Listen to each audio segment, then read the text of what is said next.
Alors, pour créer un nouveau fournisseur, vous devez d'abord accéder à la liste des fournisseurs actuels en allant dans Finances fournisseurs. Alors, actuellement, on peut constater qu'on a 43 dossiers. On le voit en 44 dossiers en bas à gauche. Donc, si on veut créer un nouveau dossier, on a le choix de faire un clic droit ajouter ou faire l'icône d'ajouter dans la barre d'outils avec la page blanche ou sinon CTRL N sur le clavier en raccourci clavier. Alors, allons voir, lorsqu'on ajoute un dossier fournisseur, qu'est-ce qui doit être complété? On va faire l'exemple avec Renaud Bré. Donc, disons, on a un compte avec Renaud Bré qu'on vient de créer et on enregistre ce fournisseur-là, donc Renaud Bré. On peut mettre le nom, prénom d'un contact qu'on a là-bas. Donc, disons que on a Mélanie Lambert qui est au service à la clientèle. On peut mettre évidemment l'adresse, téléphone, courriel. Si on veut pouvoir envoyer, par exemple, des confirmations de paiement. Ensuite, on peut toujours mettre le site Internet. Si on l'a, on peut le mettre ici. Surtout lorsqu'on fait des commandes en ligne, ça peut être pertinent là, puisqu'on a le bouton ici pour visiter le site web. Donc, si vous avez l'habitude de soit mettre dans vos favoris ou d'avoir le lien directement ici. Ce qui est le plus important, outre les données nominales de la portion de gauche, c'est à droite dans Informations spécifiques. Donc, on va aller indiquer dans quel service le fournisseur œuvre. Donc, disons librairie ou papeterie. Donc, un mot-clé qui fait que lorsque j'ai un fournisseur dans le même type de service où je vais utiliser le même terme habituellement. C'est pas le poste comptable, c'est juste le service, déneigement, papeterie, articles de bureau. Des fois, ça donne l'impression que ça ressemble à la description du poste comptable, mais ce n'est pas nécessairement toujours le cas. C'est de nous permettre de faire la recherche par type de service après, mais ce n'est pas le poste comptable en tant que tel. Le terme, c'est le nombre de jours qu'on a pour payer la facture. Très souvent, c'est 30 jours. Pourquoi on mettrait le terme ici? C'est que le logiciel va nous indiquer quand une facture va venir à échéance, qu'elle doit être payée. Il va nous l'indiquer en jaune dans les factures de fournisseurs. Je vais vous le montrer tantôt quand on sera dans les factures. Numéro de compte, c'est votre numéro de client avec ce fournisseur-là. Donc, si vous avez un numéro, vous l'indiquez ici. Transit et folio, on peut laisser vide à moins qu'on ait l'intention de payer des factures de ce fournisseur-là par transfert électronique de fonds par dépôt direct. Si c'est le cas, on va venir mettre les 3 chiffres qui définissent l'institution financière, suivi des 5 chiffres pour la succursale, ainsi que le folio qui est le numéro de compte de banque de Renaud Bré qui nous aurait donné cette information-là. Numéro de TPS, TVQ, c'est pas obligatoire, mais si vous les avez du fournisseur, vous pouvez les mettre ici. Très, très, très pertinent, le poste comptable par défaut. Pourquoi? Parce qu'à chaque fois que vous allez rentrer une facture, ça ne vous tente pas de rechercher à travers la grande liste de tous les postes comptables, en plus de 400, on a vu tantôt, le numéro de poste à chaque fois. Donc, on a intérêt à le mettre une fois ici. Et lorsqu'on va faire une facture, le système va nous proposer celui qu'on a mis ici. Il sera modifiable au besoin.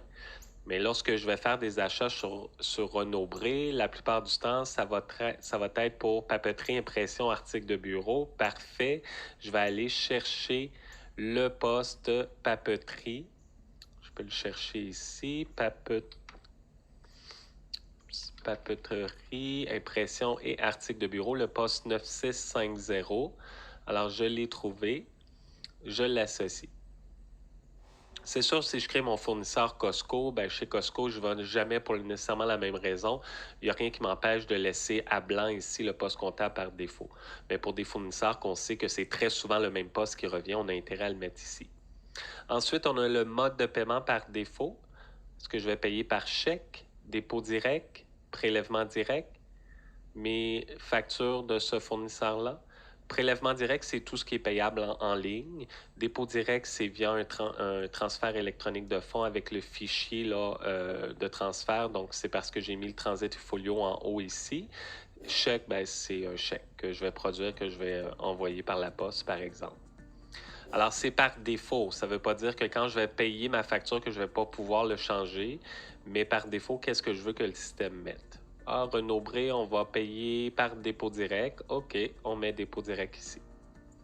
Composante par défaut, c'est pertinent pour ceux qui gèrent plus d'une installation dans la même base de données.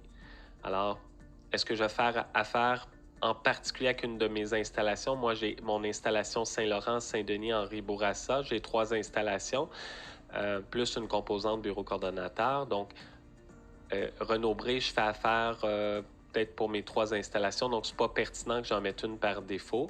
Mais si dans le cas où c'était ma compagnie de déneigement pour mon installation 2, ben, j'ai intérêt à le mettre ici par défaut, de façon à ce que quand je vais créer ma facture, ils s'en souviennent et qu'ils l'associent à l'installation en particulier. C'est bon? Autrement, je peux laisser vide si c'est à être utilisé autant pour mon installation 1 que 2 que 3, par exemple.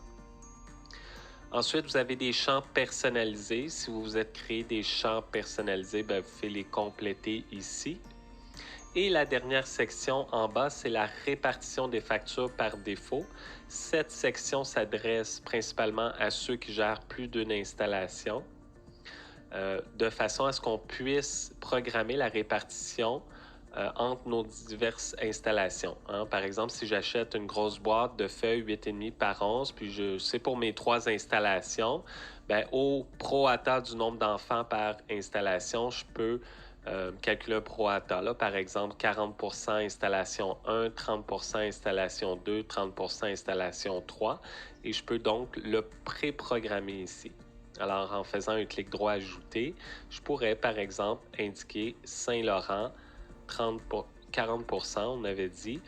Installation 2, 30%. Et installation 3, 30%. Qu'est-ce que ça veut dire, ça ici? Ça veut dire que lorsque on va créer une facture, si on le sait que c'est pour les 3 installations, la dépense, on pourra demander à ce qu'il crée la facture selon la répartition des factures par défaut, préprogrammée dans la fiche du fournisseur. On n'est pas obligé. Je peux avoir un achat pour Renaud-Bré qui est juste pour mon installation 1, donc là, je vais ajouter une simple facture. Sinon, je vais pouvoir lui demander. Ça, on va le voir quand on va être rendu à l'entrée des factures tout à l'heure. Je vais faire un exemple de répartition des factures par défaut. La méthode de calcul pour les pourcentages, c'est bien à vous. Nous, on suggère au prorata du nombre de places au permis par installation. C'est toute autre façon de calculer vos pourcentages pour être correct. Toujours peut-être à vérifier avec votre comptable à ce niveau-là. Ici, on fait une erreur. Mettons que j'ai mis 300% par erreur là, au lieu de 30 et j'essaie de sauvegarder. Le logiciel nous empêchera de sauvegarder si le total de la répartition n'égale pas 100. Donc, il n'y a pas d'erreur qui peut être faite ici. Il faut vraiment que l'ensemble des pourcentages totalise 100%, sinon il nous donne un message d'information nous empêchant de sauvegarder.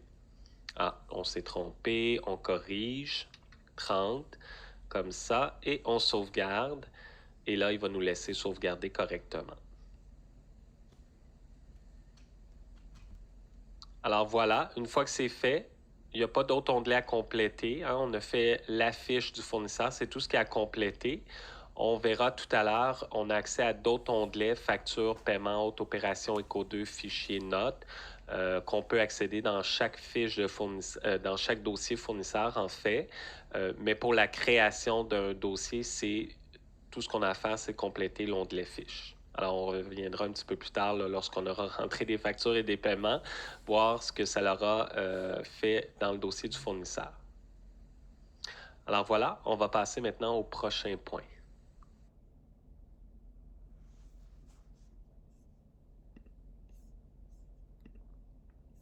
Se servir de notre clic droit dessous. Créer une facture de fournisseur.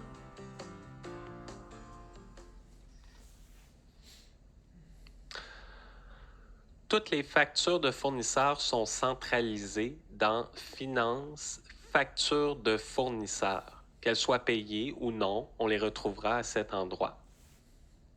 On le voit actuellement. Donc, je vois par exemple des factures où on voit le montant dans la colonne montant. On voit si c'est payé ou non payé. Comme ici, par exemple, je vois bureau en gros, facture datant du 20 avril, numéro 25, échéance 20 mai. Mais aujourd'hui, on est en juin 2021, donc elle est en retard. J'aurais dû déjà la payer. C'est pourquoi elle est en jaune. Hein? Selon la légende, on le voit, c'est les factures échues.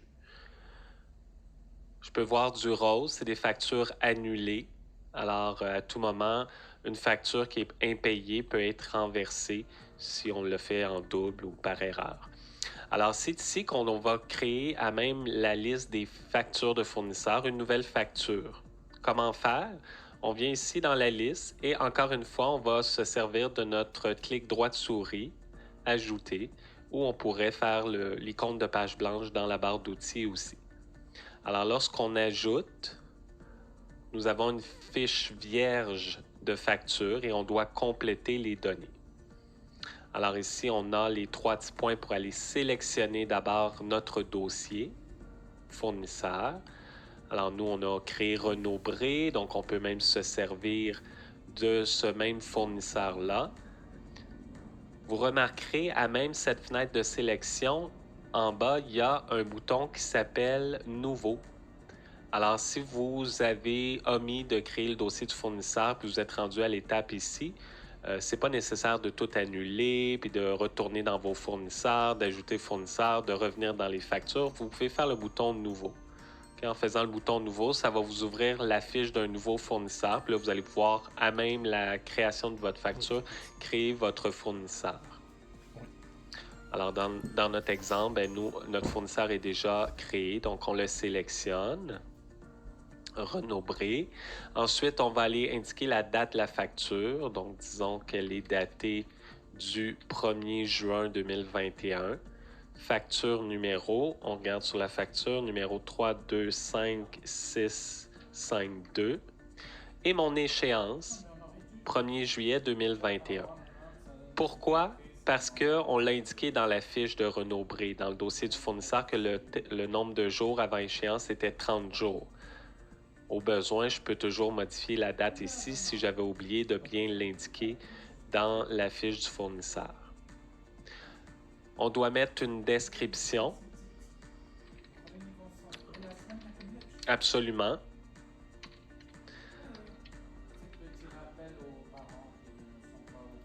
Ici. Dans la section de droite, vous avez une option de répétition, c'est-à-dire est-ce que je veux répéter la même facture plusieurs fois? La plupart des clients ne s'en servent pas dans le cadre d'une facture ici.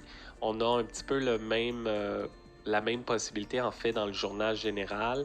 On va plus s'en servir dans le journal habituellement. Mais ici, si je sais que les 12 factures à venir de Renaud Bré seraient au même montant, bien, je pourrais dire mensuel, mais 12 factures seraient créées déjà d'avance. C'est sûr que tout peut être amené à changer de prix. Donc, pour cette raison-là, la plupart des clients les rentrent au fur et à mesure à chaque mois quand on valide la facture.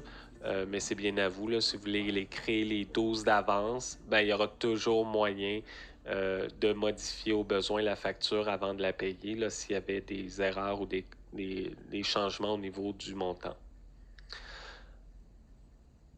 On va d'abord créer une simple facture. Ensuite, on va parler d'un exemple avec la répartition là, en pourcentage à travers mes diverses installations. Mais disons que la boîte de feuilles blanches ici est juste pour mon installation 1. OK, Saint-Laurent. Alors ici, je viens ajouter, hein, puis on le voit ici, on a deux choix. Je peux ajouter un montant global ou selon répartition. On va commencer par une simple facture, une seule installation d'affecté. Donc, je vais choisir ajouter un montant global. Alors, lorsque je fais ça, j'ai ma ligne qui apparaît. Et c'est ici qu'on voit d'ailleurs que le poste comptable qu'on a mis par défaut dans le dossier de Renaud Bré s'est mis automatiquement ici, dans papeterie, impression, article de bureau. Mais disons que c'est pour du matériel éducatif, ben, je vais pouvoir le changer quand même ici en cliquant sur les 3 petits points. C'est bon. Là, disons que c'est vraiment papeterie, là, mais à noter qu'on peut modifier le numéro du poste au besoin. On confirme l'installation. Projet, on laisse aucun pour l'instant. Et le montant ici. Alors, disons que ça a coûté 252,12 $. Vous retrouverez les deux colonnes de taxes. Donc, si vous êtes subventionné, que vous avez un retour de 50% des taxes, bien oui, vous avez intérêt à l'utiliser. Le montant que j'ai mis, c'était taxes incluses. Donc, vous choisissez l'information au niveau de la taxe. Incluse. Si c'était taxe en su, 252,12 $, bien, vous mettez en su, et vous devriez balancer en bas. Vous avez le total, 289,88 $. Je regarde sur ma facture. 289,89 $. Oh, j'ai un sou de différence. Des fois, ça peut arriver pour des questions d'arrondissement de logiciel. Souvent, ça peut être votre fournisseur. Nous, habituellement, on est pas mal à la scène près correct. Mais si c'est votre fournisseur qui n'est pas au même montant que vous ici, bien, vous pouvez ajuster, voyez-vous, avec les deux petites flèches ici, à la hausse ou à la baisse d'un sou. En comptabilité, on ne veut jamais laisser des scènes débalancées pour un jour débalancer de, de plusieurs dollars parce qu'on a laissé des scènes ici et là. Donc, si c'est 289,89 $, je peux cliquer ici pour augmenter d'un sou et je vais balancer à la scène près. Alors, regardez bien. Au moment où on va sauvegarder avec la disquette bleue notre facture, c'est à ce moment-là qu'il va aller répartir 50% de la TPS dans la TPS à recevoir et 50% de la TVQ dans le poste TVQ à recevoir, sans que j'ai quoi que ce soit d'autre à faire. Donc, je vous le montre. Je sauvegarde avec la disquette bleue et par magie, j'ai deux lignes supplémentaires qui se sont ajoutées à ma facture. 50% TPS 6,31 $ à recevoir. 50% de ma TVQ, 12,59 $ à recevoir. L'autre 50% des taxes est dans ma dépense, évidemment. C'est fait. Ma facture est créée. Elle est prête pour paiement. Donc, quand je voudrais la payer, elle fera partie de mes factures disponibles dans la liste des paiements de factures de fournisseurs. Et si je reviens dans la liste des factures, là, je devrais voir ma facture de Renaud-Bré. Je la vois tout en bas. Renaud-Bré, 1er juin, 289,89 $. On voit qu'elle n'est pas payée encore. Voyons un exemple toujours avec Renaud-Bré, mais où on a acheté encore des feuilles, 8,5 par 11, mais pour les 3 installations. OK? Donc, selon la répartition qui est préprogrammée dans la fiche du fournisseur. Alors, je fais encore un nouveau clic droit ajouter. Je vais aller rechercher Renaud-Bré. Renaud-Bré ici, voilà.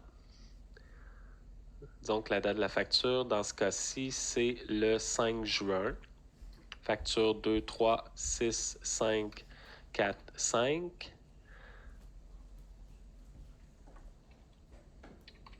On va mettre feuille blanche 8,5 par 11. Et ici, dans la section du bas, au lieu de faire un clic droit, ajouter un montant global, c'est là qu'on va choisir ajouter selon répartition. Et là, on va avoir une nouvelle fenêtre où on doit indiquer sensiblement les mêmes informations que sur la ligne en arrière, sauf qu'on le fait via la répartition automatique. Alors, disons qu'ici, ça l'a coûté 652,22 $. Encore là, je dois indiquer pour la TPS, la TVQ, c'est taxes incluses.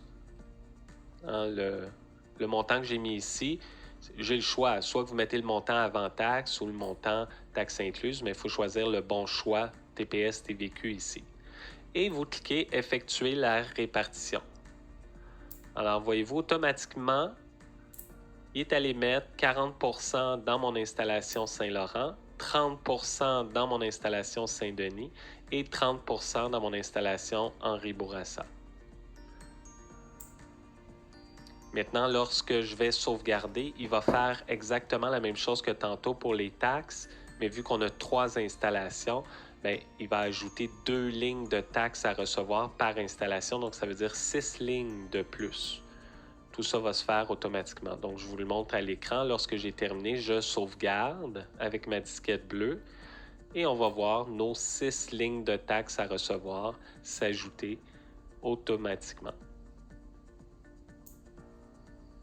Ma facture est terminée, est rentrée et si je regarde la liste, je vois maintenant une deuxième facture de Renaud-Bré, maintenant au montant de 652,22. Une question qui est souvent posée, c'est est-ce qu'on peut, dans une facture, comme là, si je rentre de nouveau dans la facture Renaud-Bré en double-cliquant dessus, bien, je vois les détails de ma facture.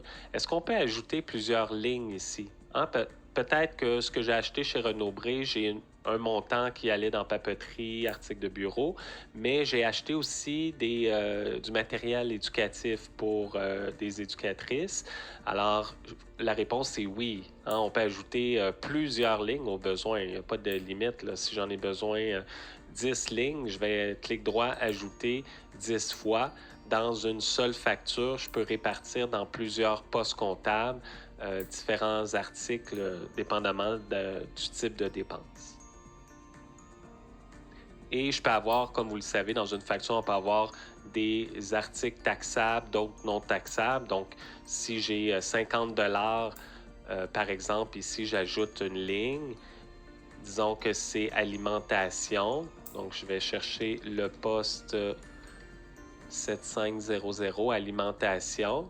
Bien, c'est sûr que quand je crée ma ligne, je vais indiquer que c'est non taxable pour pas qu'il calcule de taxes sur cette ligne-là.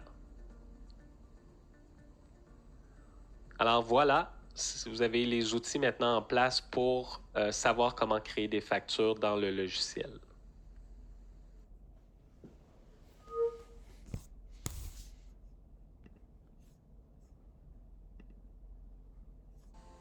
Payer une facture de fournisseur. Alors, nous venons de voir comment créer un fournisseur en allant dans Finances fournisseur. On a vu qu'on peut ensuite créer des factures en allant dans Factures de fournisseur.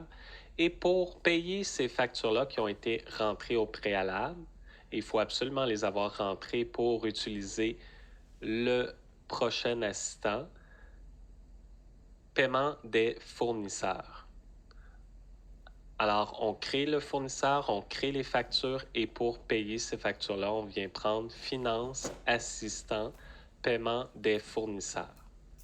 Parfois, des clients essaient de payer des fournisseurs en venant ici, mais ils n'ont pas rentré les factures au préalable. Ici, on va voir que les factures qui ont été rentrées dans le système, donc il faut faire cette étape-là au préalable. Alors, on va aller voir comment fonctionne cet assistant, Paiement des fournisseurs. Lorsqu'on arrive à l'écran de bienvenue, le logiciel va toujours mettre la date du jour, donc la date du paiement. On peut la modifier au besoin.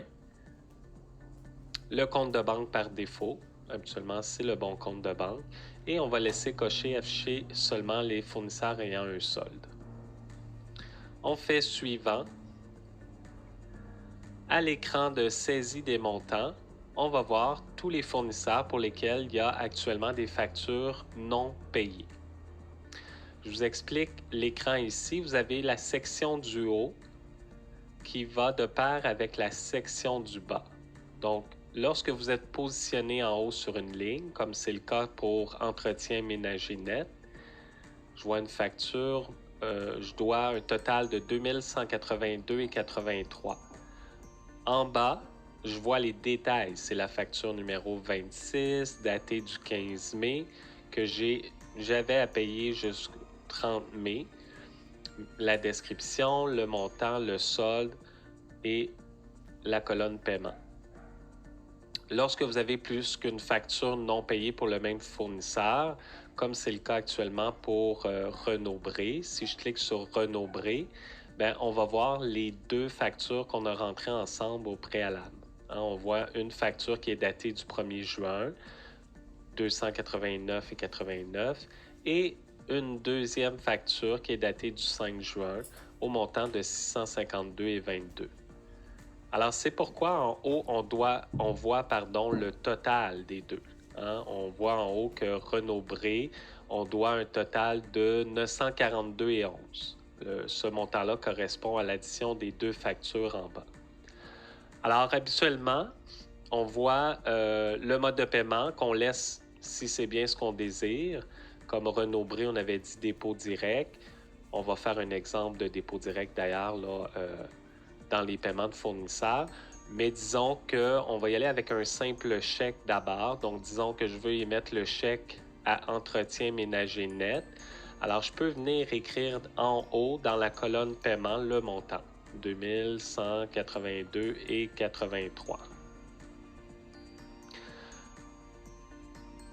Est-ce qu'on peut payer plus qu'une facture à la fois ici? La réponse est oui. Là, je vais produire un chèque de ce montant-là pour entretien ménager net, mais je pourrais en même temps faire le chèque ici pour Hydro-Québec. Je pourrais inscrire le montant 519,83 $. Et voyez-vous, au fur et à mesure que vous rentrez vos transactions, les numéros de chèque s'indiquent ici dans la colonne numéro de chèque.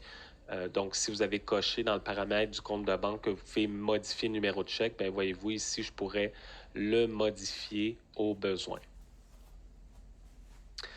À noter qu'en bas à gauche, vous avez un bouton « Tout payer ». Tout payer, bien, c'est sûr, si j'ai actuellement, j'ai 6 fournisseurs que je dois des sous, bien, si je vais en payer 5 sur 6, j'ai intérêt à faire tout payer. Ça va mettre le paiement dans la colonne paiement des 6 et je mettrai à 0 le 6e que je ne veux pas payer tout de suite, par exemple.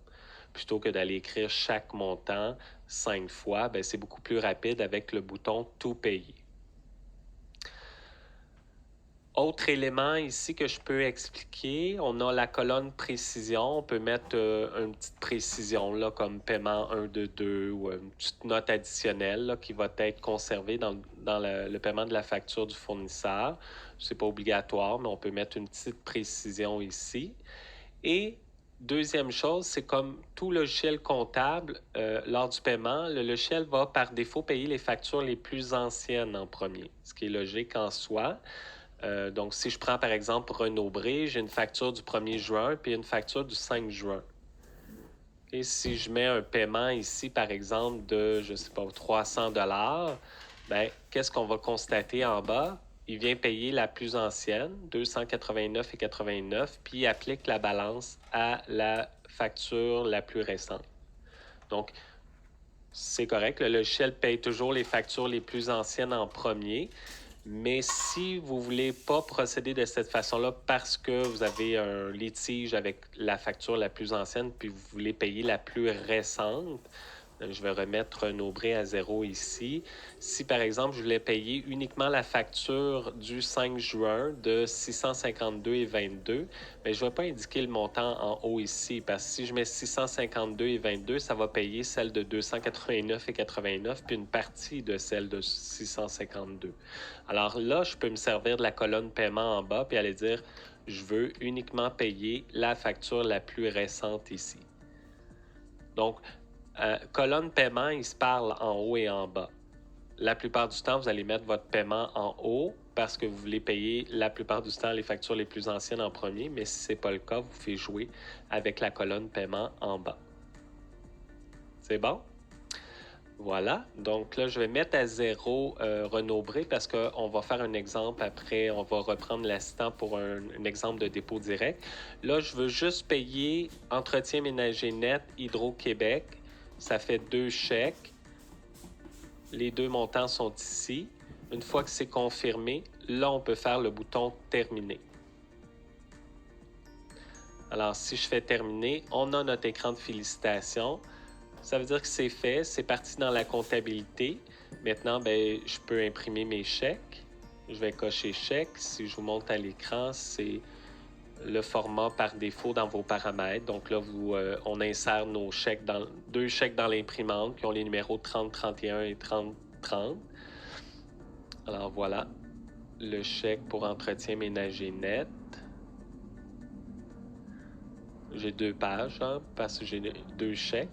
Deuxième chèque Hydro-Québec. Voilà. Alors on peut faire une fois que nos chèques sont dans l'imprimante, on fait le bouton imprimer et on pourra les acheminés aux fournisseurs. Dans les rapports que vous pouvez imprimer, ici, vous avez la liste des paiements. Donc, c'est plus pour un suivi à vous à l'interne. On ne donne habituellement pas ça aux fournisseurs parce que sur le même rapport, vous avez les 2 fournisseurs. Donc, c'est comme une preuve pour vous là, que vous pouvez imprimer, indiquer que vous venez de payer ça dans le logiciel. Alors, on a le nom du fournisseur, la date, la description, le numéro de chèque, le montant et le total des 2 ensemble. Troisième rapport qu'on peut imprimer, c'est la confirmation de paiement. Et vous voyez une petite feuille verte, comme vous le savez probablement, c'est que ça veut dire qu'on peut l'envoyer par courriel si vous avez l'option Éco 2. Alors là, qu'est-ce qu'on ferait ici? On ferait le bouton Éco 2 et la confirmation de paiement s'enverrait par courriel aux 2 fournisseurs. Je vous montre la confirmation de paiement. C'est un rapport qui montre qu'il y a un paiement qui s'en vient, du montant et de quelle facture que ça vient payer. Alors, à vous de voir. Là, il y en a qui ne donnent pas ça aux fournisseurs, il y en a qui le donnent. Des fois, ça dépend. Là, peut-être les plus petits fournisseurs là, qui attendent vos paiements, ben, vous ne voulez pas qu'ils vous appellent à tous les jours. Donc, vous pouvez leur envoyer, leur dire que le chèque est dans la poste. Ben, c'est un rapport qui peut servir à ça. Confirmation de paiement. Voilà. Et production fichier TEF, dans ce cas-ci, on n'en a pas besoin. Pourquoi? Parce qu'on vient de créer 2 chèques. On va voir un exemple pour la production d'un fichier de transfert, c'est par dépôt direct. Avec notre fournisseur Renaud-Bré, on va faire l'exemple suivant ceci. Alors, si je fais fermer, ben, mes 2 chèques sont partis dans ma comptabilité. Mes 2 factures sont payées dans la liste de mes factures de fournisseurs ici. Voilà. Nous allons faire un deuxième paiement, mais cette fois-ci par dépôt direct. Alors, c'est le même assistant, finance assistant, paiement des fournisseurs, ici. Par contre, ici, je vais mettre la date que je veux que le dépôt direct soit fait dans le compte bancaire de Renaud-Bré. Alors, peut-être aujourd'hui, on est le 7 juin, mais je veux que ça soit déposé dans leur compte, disons, mercredi le 9 juin. Je vais mettre la date que je veux que le dépôt direct se fasse. Ensuite, je vais faire suivant. Et là, je retrouve encore le même écran qu'on a vu tout à l'heure, donc je ne réexpliquerai pas tout. Mais dans le cas d'un dépôt direct, on le voit ici, le mode de paiement dépôt direct.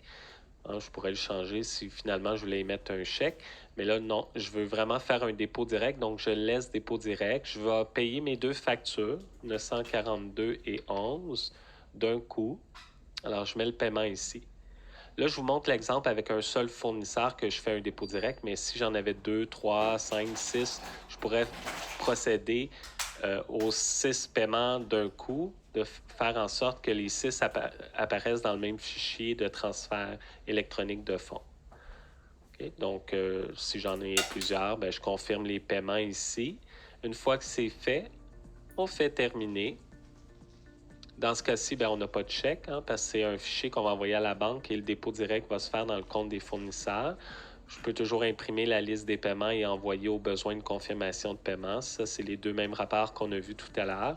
Mais l'action supplémentaire qui doit être faite dans ce cas-ci, c'est de cocher la case pour lancer l'assistant de production du fichier TEF.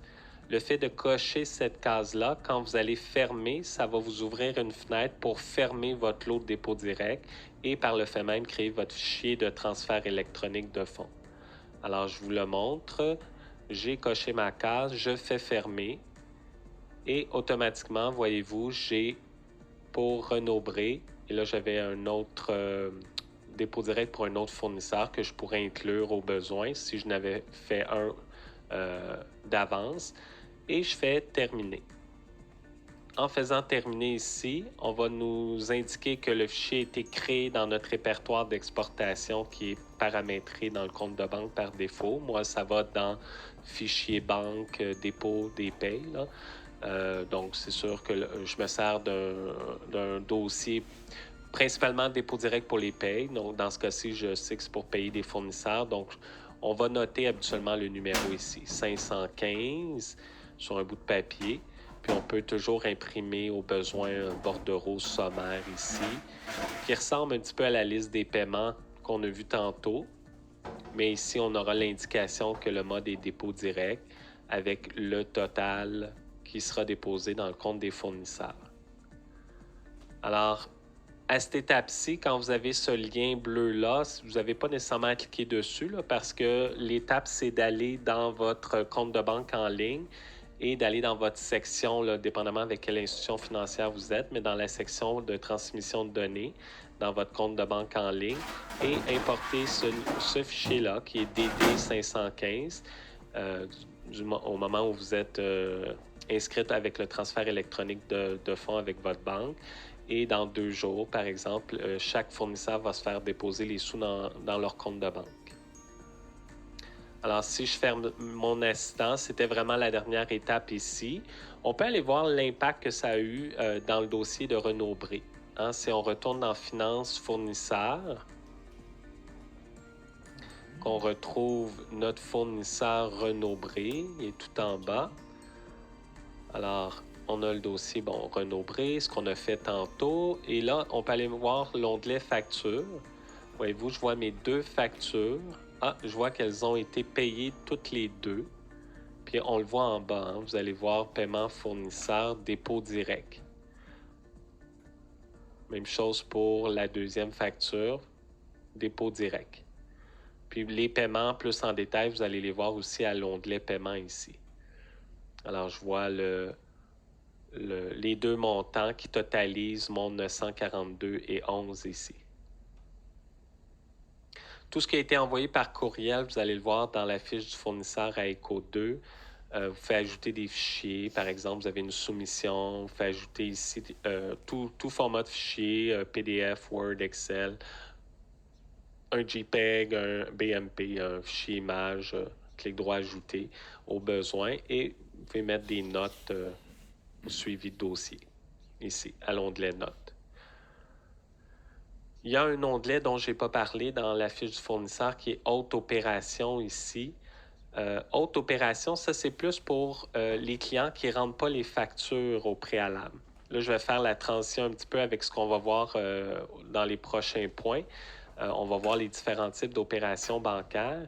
Là, on a vu au moment où je vais l'appeler la méthode longue, où on rentre la facture puis on la paye. Mais il y a certains clients, puis vérifiez chez vous comment ça fonctionne, là, parce qu'habituellement, on essaie de prendre une des 2 méthodes. Mais rentrer une facture, c'est pas obligatoire parce qu'il y a la possibilité de juste émettre un chèque. On va le voir tantôt via l'assistant opération bancaire. Donc, ça, c'est la méthode que je vais appeler courte, mais on s'entend, on ne sauve pas nécessairement beaucoup de temps. Là. Rentrer une facture, ça prend 1 minute, même pas, dépendamment, là, mais la plupart du temps, en moyenne, c'est 1 minute. Mais si j'avais voulu, j'aurais pu passer par l'assistant opération bancaire. J'ai une option pour émettre un chèque ou effectuer un dépôt direct en choisissant un fournisseur, mais sans rentrer la facture. C'est quoi la différence entre les deux? Ben, en le faisant par ici, je ne crée pas un compte à payer. Donc, ceux qui procèdent sans rentrer les factures, c'est que très souvent, ils payent les factures sur réception. Je reçois la facture, je la paye tout de suite. Donc, je n'ai jamais de compte à payer en bout de ligne. Donc, pourquoi j'affecterais mon compte à payer si je la paye tout de suite, ma facture? C'est un choix de gestion qui vous appartient. Les deux méthodes sont possibles. Moi, je suggère, je dis toujours, si vous voulez laisser le plus de traces possible, rentrez toujours vos factures, même si vous la payez tout de suite. Vous aurez la facture et le paiement en 2 étapes. Mais au niveau comptable, si c'est votre comptable qui rentre toutes ces données-là dans votre logiciel, vous les payez, puis après, il va les rentrer, il peut directement émettre le chèque par ici, sachant qu'elle est déjà payée, par exemple. C'est bon, je n'irai pas plus loin ici, c'est juste pour expliquer qu'il y a une deuxième méthode de paiement de facture si on veut, mais sans rentrer la facture. Mais je vous suggère de le faire de la façon que je vous l'ai montré, en rentrant la facture ici et en la payant via l'assistant paiement des fournisseurs. Alors voilà, ça termine ce chapitre. Nous allons donc enchaîner avec le prochain point.